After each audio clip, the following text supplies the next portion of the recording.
43.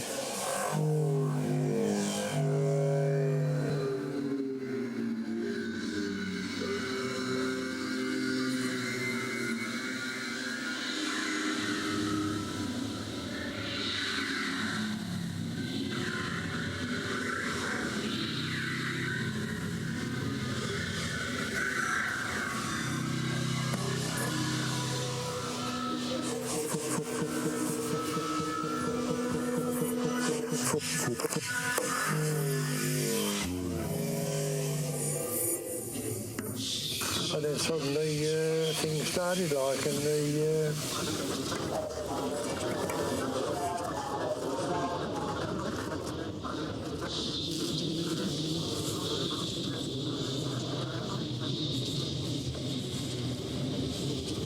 done our first trip to Essen.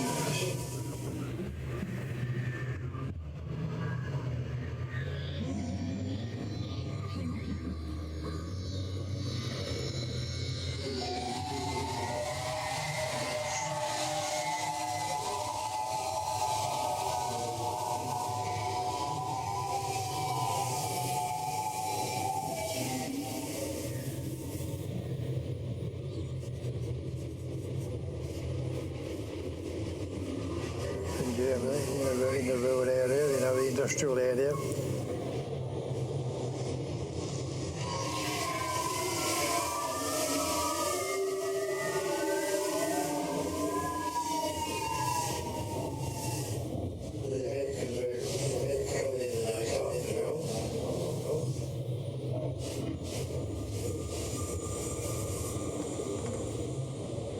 And the following week,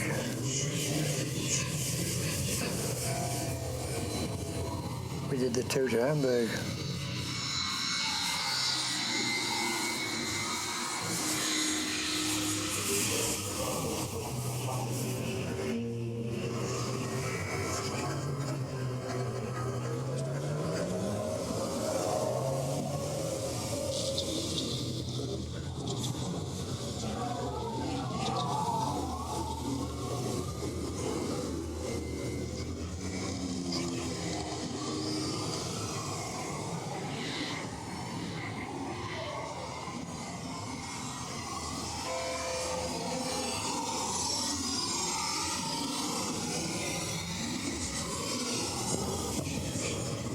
The Americans were going in the daytime as well.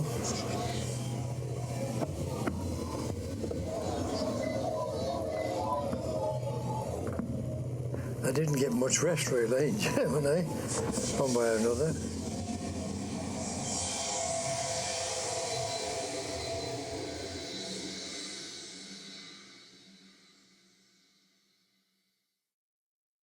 We got two Norwegians in our crew. One was the pilot. Burke, he'd been flying since 1932. I mean, he'd been flying about 11 years.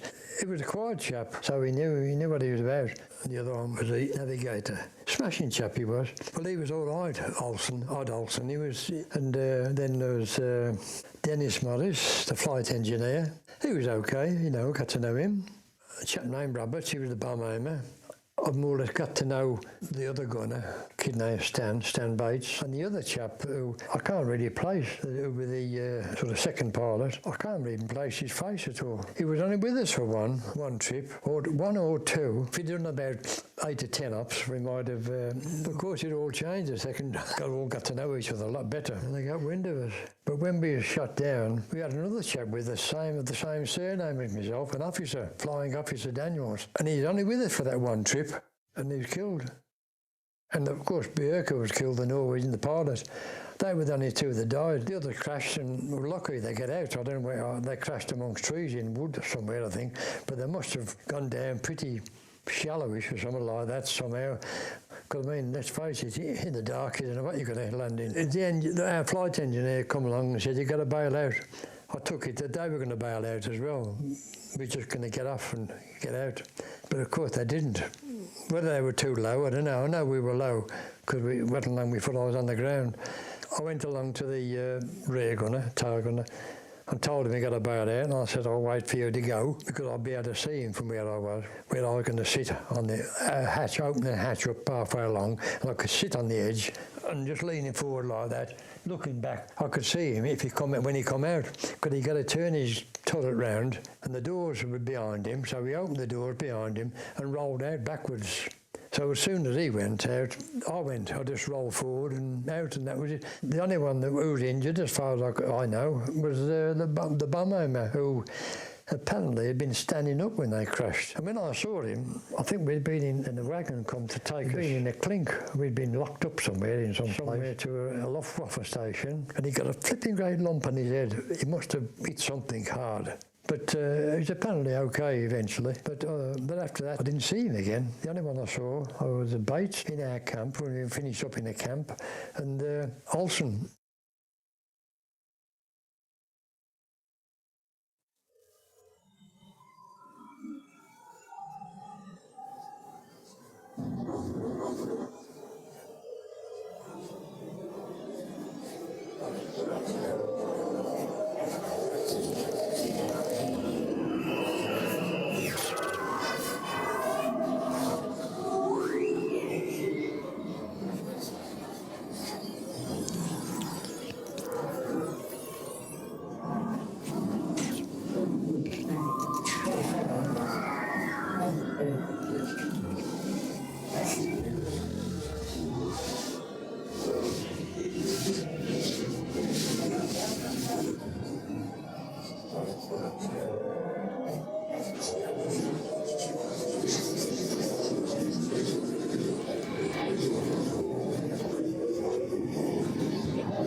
I was picked up almost straight away. Two blokes come towards me. I think they're frightened to death. I got a pistol. They're going, pistol, pistol. I think they thought they were going to shoot him or something like that. Going to end the war there and then with just a pistol in my hand.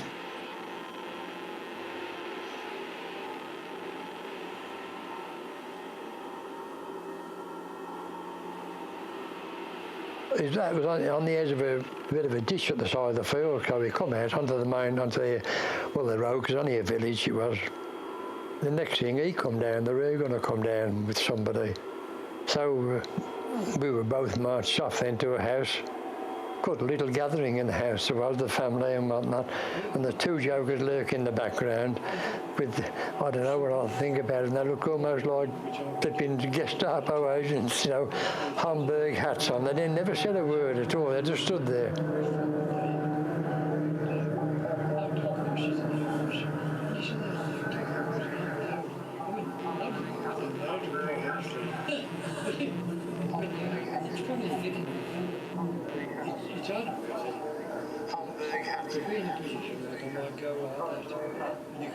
And I found myself talking to this woman who could speak English, fortunately, and a child with her, that could speak English. We had a little conversation, really, pleasant, nothing nasty. Didn't offer us a cup of tea or anything like that, mind you. Not that I wanted a cup of tea.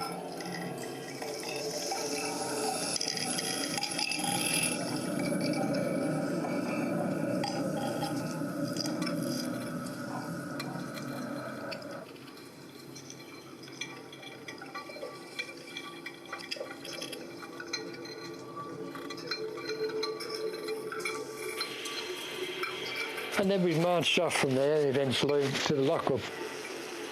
Wasn't a proper lockup, I probably, if we'd have looked at it really, we probably could have got our way out, I don't know. But there was nothing much, and it was there for some, I don't know, might have been there for a couple of days. Certainly there for a day anyway, stuck there for the rest of that day and the following day. Until a van come then from the local Luftwaffe station and took us away, and we put then in cells, like proper cells on the Luftwaffe on the station.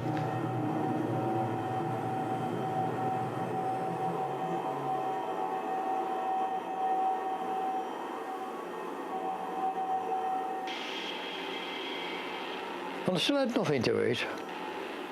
I don't recall being hungry, funny enough. And when I was there in this cell, they brought some stuff in on the dish, quite a big bowl, like where you might have your porridge and something like that, sauerkraut.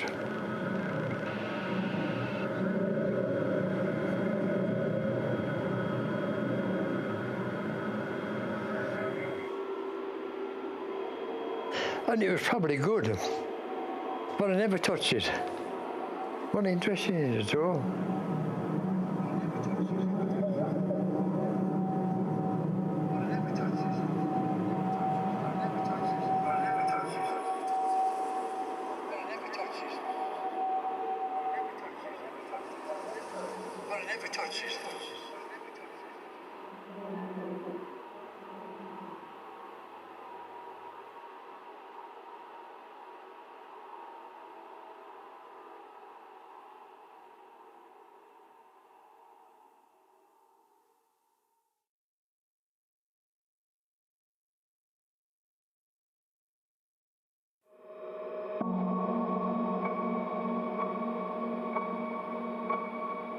So they took us off. We had one bloke with us with a gun, a rifle, and we walked, he marched us across to a tram, and we stood behind the driver on the front. We didn't go inside. And I looked back inside, but nobody was bothered on the tram. I mean, you'd think, well, they recognise the uniform, you know, and a bloke with them as well, but no. But let's face it, we weren't that far from Hamburg, and I mean, there must have been a lot of people who'd suffered a bit, you know, you never know.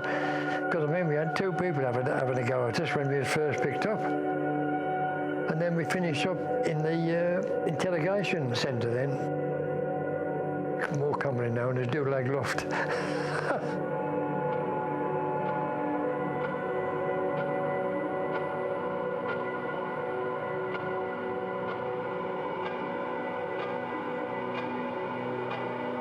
There's Olsen, myself, and I think there were Bates.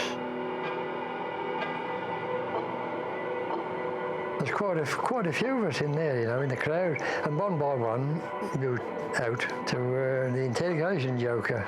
I don't think he was particularly interested, quite honestly. So I went in and sat down. He just walked out of the room. I don't know whether he wanted to go to the loo or what.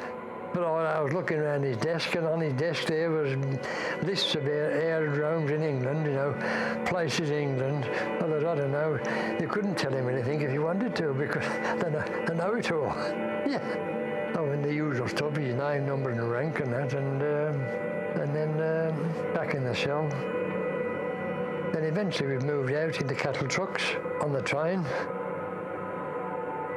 There's 72 of us all together. Went to Stalag 4B, to the camp.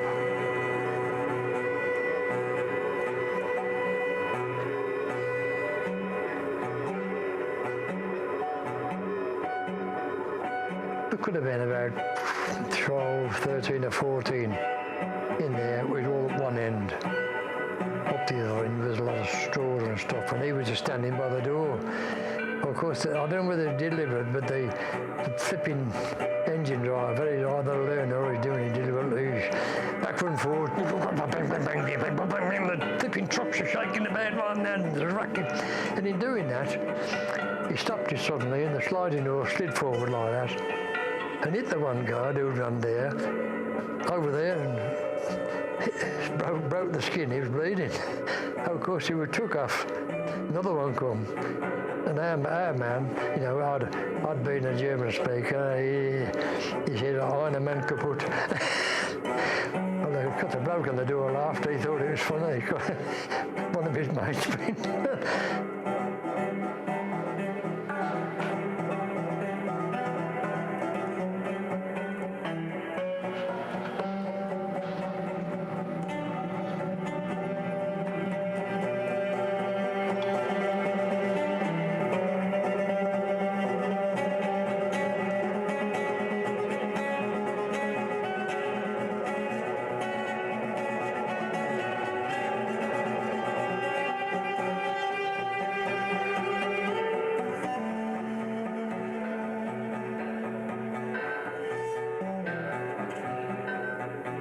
Their weather over there, because it's almost East Germany.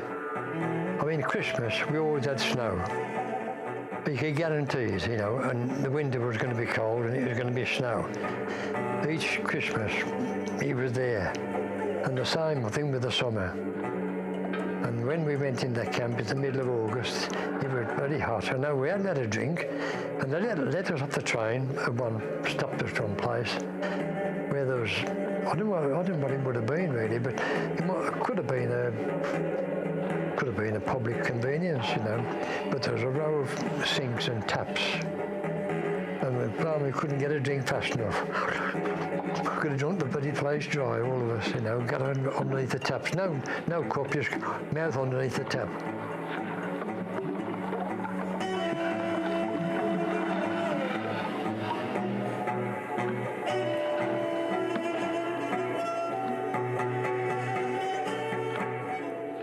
I don't know whether they thought we were going to make a break for it straight away, because we got in our, parcels of tins of fish, tins of bacon, you know, all sealed up like. And they punched holes in all the tins, which meant you couldn't keep them. And the fact it was hot at the time, August, it meant the only thing you could do was eat them. So you got to get through that food before he went off. And then after that, you was on their grub. When he first went in there, they weren't expecting us, obviously. And they put us in two huts, which were barbed wired round, very closely barbed wired round. And the loo was a pit in the middle with the plank across. Fortunately, we wasn't there. They didn't have that too long, probably a fortnight, 3 weeks at the most. And then we were moved to a hut in the compound, 34B. There was Dutch in there. There was a lot of Dutch prisoners in there, Polish and Serbian, and There seemed to be all sorts, a bit, you know, a few of all sorts. But mainly, somebody reckoned there were 20,000 Russians in there. They were kept separate. See, the main road of the camp runs right through from the main gate, straight through to the bottom, where the one big coal bunker was, right to the bottom. I mean, it didn't seem to me, that's how it was a big camp, but it didn't seem to me that big a camp actually. But to me, there were huts both sides all the way down. But you couldn't get down to where the Russians were. There was two double row of wire between the Russians and us. When you think about it, I mean, that must have been pretty good, really, because they passed us through the wire some leaf tobacco. Because they used to get smoke leaf. They got leaves about that long, something like that. And I mean, they'd roll it up in paper and smoke that. Terrible, really.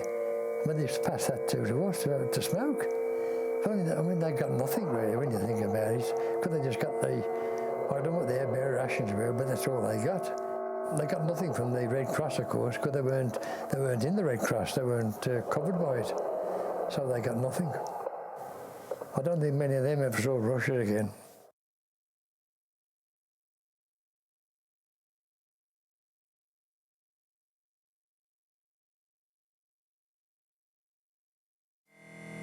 The one bunker was up from us. 1, 2. It was about two double hours of barbed wire away.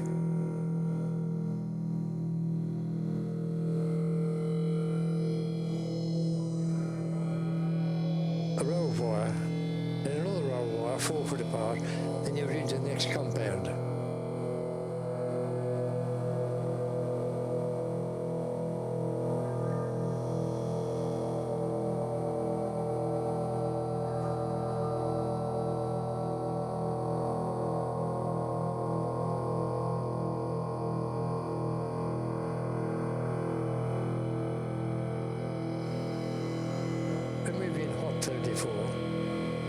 We was right in the corner, almost next to the wire.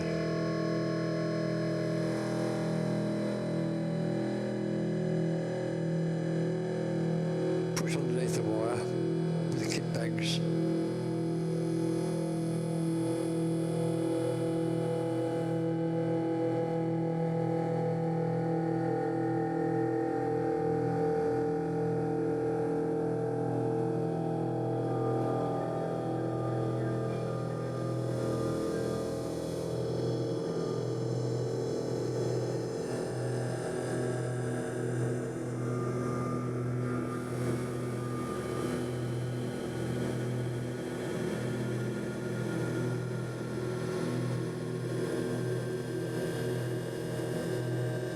It was night time, obviously, so there's no guards about.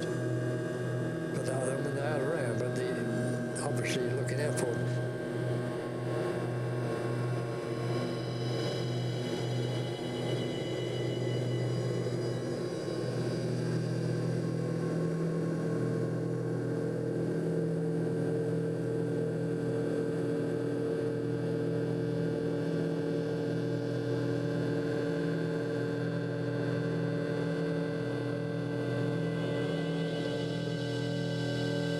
To the next 2 lots of wire, get underneath there, and then the bunker was just across. Between the huts, there was a big gap between the huts. Up in the wall, there's a window there. Well, not a window, it was an opening with barbed wire across it, which you could pull away.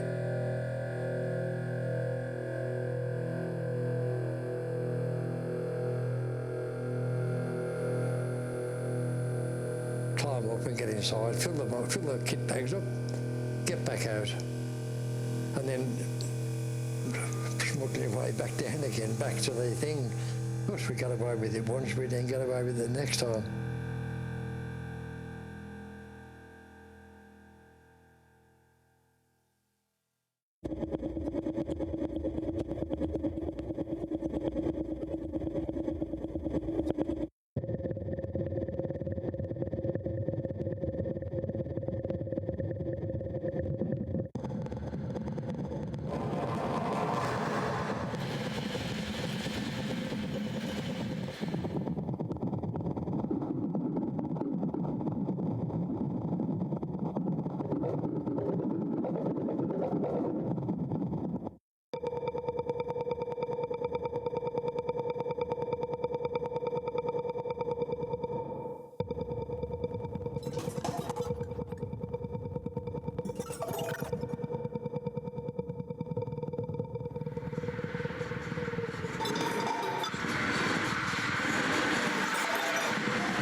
Okay. Back moving round. Suddenly there were some Russians in the camp. Not prisoners, army, saying, the gates are open and you was liberated. You could walk out if you wanted to.